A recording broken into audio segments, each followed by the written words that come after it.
I mean, definitely the idea of, the Hammer films, from the 70s, 60s and 70s, like just the color and the kind of, over dramatic. I just, the music and. No idea what is coming.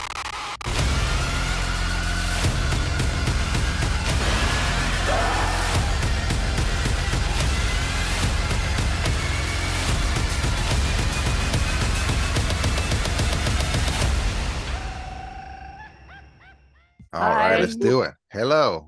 How are you today? Good. Thank you. Well, Thanks for having us. sure. Well, thanks for the great watch. There's comedy, there's horror comedy, always the best, right? There's everything. There's everything. Yeah, one segment is like super scary, the next one is like kind of a, provide some levity, funny, scary.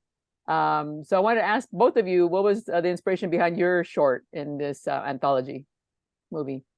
Mine was go ahead, yeah. Demian. Go ahead. Yeah, I'll be short. I guess my inspiration was the Hellraiser movie, the universe of Clive Baker. I guess it came from that.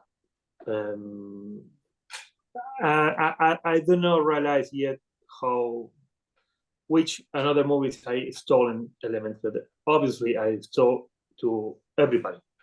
So yeah, I mean, no. yeah. You steal, you borrow. Yeah. For me, it was not really. I mean, definitely the idea of the Hammer films, from the 70s, 60s and 70s, like just the color and the kind of, over dramatic. I just, the music and then the inspiration, and then basically plug that into Hemke Madera, who is an actor that I knew and I had worked with, and I knew that, he's always looking to do something comedic, and I was like, this is going to be great. He brought in Patricia, who they knew each other and they had such great chemistry, and and then basically, so that was my inspiration, is put these two people on screen and see what happens. And it was a cool little premise, and the performances were great, and we ended up with something that we thought was pretty special. Yeah, with Demian, your segment reminded me of like the Bloody Mary. Like, why would you go in the bathroom and do that? Stop doing that, because he's doing something to bring in the spirits, and you're like, stop it. and then Eduardo, you say the old Hammer films. Like, that's exact. Now that you said, I'm like, oh, that's right. I love those films in the 70s. They were so much fun. And yeah, I'm glad you hired Hemke, because he's such an underrated actor, right? He's so great. He's the Queen of the South, and he's been in a few other little things, but nobody's ever given him the real chance to be the lead. And here he's the lead vampire, and he's hilarious. Yeah. No, yeah, thank you. I mean, really, that's what, once I heard the story, because somebody sent me the idea for the film, and I was like, this, I thought of Hemke, and you're right, he's very underrated, and I'm trying to, I want to work with him as much as possible. So, we'll get him the recognition eventually, And Latino culture is so full of mythologies and the boogeyman, and it's nice to see that here.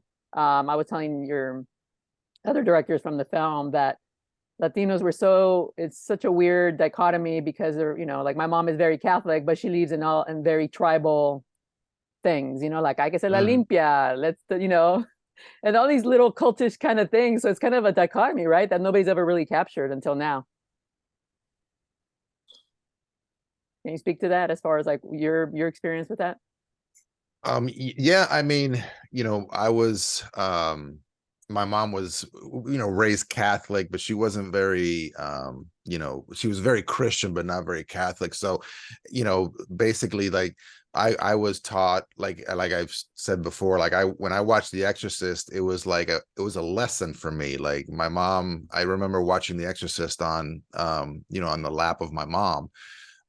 I was like 8 or 9 at the time, and so it was like there was this very much this, there's just supernatural and the devil and Satan and demons, such a part of my life. Not that my mom was like, constantly talking about it, but again, like if you believe in Jesus, then you have to believe in demons, and that's a scary thing for a little kid. So You know, and again, then my mom would tell me stories of, you know, things in Cuba and La Pata Negra and, you know, all these weird things that she saw that, or, you know, folklore of the island. And that's really kind of what began my, you know, my fascination with, you know, horror and the supernatural, is just my mom kind of treating it such a kind of matter of factly, like, yeah, there's demons. There's just no doubt about it, you know? And for you, Yeah, Demian? my father was some kind of curandero down here in Argentina. Well, the religion for me always was not too much serious, and well, I guess, but I was big fan for the horror movies before my father became in a healer, in a curandero. So, but anyway, I guess I took a lot of moments or inspiration when I was a child from my father's situation down in my house, and with his profession. But I don't know. Well, it's a lot of things that one of that thing is my father, I guess. And Eduardo, I just finished watching Dolores, what was it called? Dolores Roach, the horror Yeah, of Dolores Dolores Roach. Roach. I want to call it Dolores Huerta. Wrong Wrong one. Wrong Dolores. wrong one. So entertaining. And you started a trend with the Blair Witch Project. It feels like it was so long ago, but you know, It was. what have you learned since then, since kind of starting this trend of found footage horror flicks? I've learned that you've got to, you know, to have any kind of career in this business, you've got to adapt, you know, and you know, and I mean, for me, be humble. You know, like I started in indie cinema, and then I got a chance to do television, and now you know, I love television. There's so much variety, and you're always working with new people and learning. And then you get every once, you know, and I worked on Queen of the South, which was, I did 11 episodes of that show, which is like the most I've done of any other show. And it was very much a family, and we were very much like a Latino kind of centric, you know, show, even though, and we were well aware that we were, you know, encouraging certain stereotypes with that show, you know what I mean? And but always with the goal of like, yeah, we kind of lull the audience in with the stereotypes, but there's this stuff underneath that really kind of resonates and makes these people real. And I think, you know, that's why the show lasted 5 seasons, and it's still, you know, one of the most popular shows on Netflix. It's like there is a lot of heart in there, and I think that was, you know, that's a really important thing that I learned, you know, and also it made me proud to be, you know, part of the team, and the fact that I was Cuban and I could bring some of, you know, some success to this show was, you know, was a really great thing. And that's leads directly to my segment here, you know, on this movie with Hemke, him and I becoming friends and wanting to do stuff, and knowing, you know, that he was a talented comedic director, and bringing him in to do this short. So, I mean, you know, I've been, you know, almost 25 years doing it now, and you learn something every set you go to. You learn new things. So, and that's what I love. The most thing I love about you know, this business is meeting new people, and like, you never know where the lesson's going to come from, you know, and I love that about it. Yeah, I love Queen of the South. I didn't go that far into I was looking into your horror background, but I like that show very much. Well, thanks. And that show in particular, I was on Twitter following what people were saying, and it had a large like African American following. I was like shocked. I was like, oh, I guess it resonates like because it's Scarface essentially, but with the woman. Yes. Yeah, it was. Yeah, the audience breakdown of that show was very surprising. Then also, like, now, like I have there's this a professor of mine from film school that's now retired and living in Thailand, and he sends me these things. Oh my God, I love Queen of the South, and he gives me scenes, and this is the 3rd time he's watched the show, you know, the series, and so yeah, it does, you know, it's surprising who it touches, and you know, and it was a testament to, like, you know, just the spirit of the people involved in that show, you know, really kind of kept it fresh, you know, kept it real. And then Demian, your film Aterrado was picked up by Guillermo del Toro for a remake. Is that right? Or was it Yeah, done but already? it was before the pandemic. Oh, Yeah, we've been working during a year with the writer. Well, the pandemic came. All the studio project was delayed and pushed for the future. The deals went off. Well, but actually now we have another producer. We have the remake in good hands for the next year. I'm hoping that. So I'm crossing my fingers. Probably next year we're gonna have news. that's great. You have to love Guillermo del Toro. He handpicks directors from different countries to make, to give them the kind of their breakout hit. Yeah, yeah, yeah. I love that about him. Said to me he wanted that I be the director. He bet on my instinct, and he gave me a lot of freedom to do.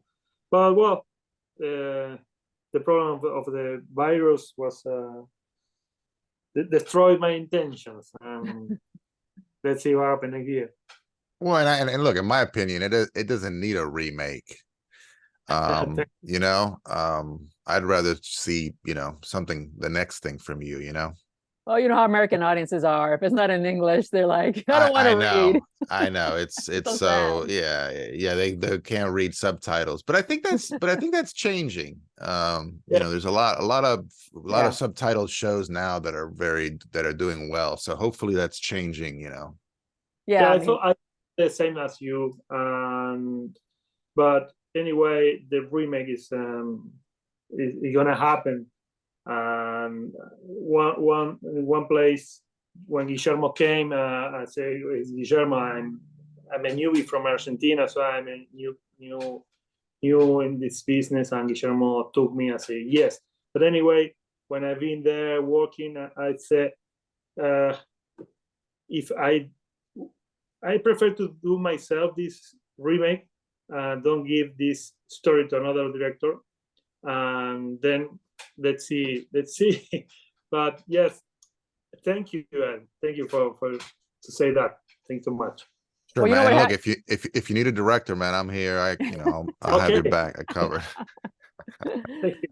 Well, you know what happens is the English version will come out, and then a lot of people will be like, the original was better. Go check out the original, and then you'll get more hits on your original. Because that's what I do. I'm like, I'm going to look at the original, because if it's inspired or remake, that must mean it's really good. So I'll go check that out.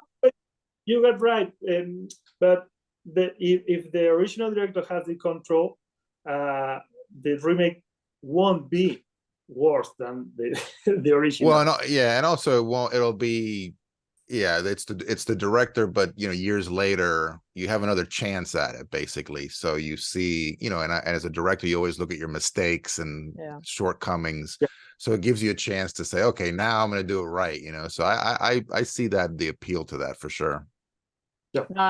I want to ask you. You mentioned some influences, horror movies. So what other horror movies were like your go-to as a child or as a teenager, I should say, not as a child?